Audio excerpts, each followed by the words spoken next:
Hey guys, in today's video I'm going to show you how to disable File Explorer search history on Windows 11.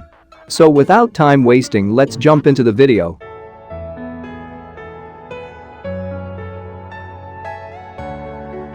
In order to get this done, you will use the built-in local group policy editor feature.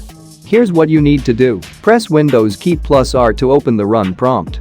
Type gpedit.msc and press enter, and this will open a new window. From the left-hand side, expand user configuration, then administrative templates, then Windows components, and then File Explorer. After that, go to the right-hand side, double-click on the turn off the display of recent search entries in the File Explorer search box option. It will open new windows. After that, select the enable option and then click apply. This is the entire process, and once you perform these actions, the search history for your Windows 11 File Explorer will be disabled. If you find this video useful, don't forget to subscribe the channel and like the video.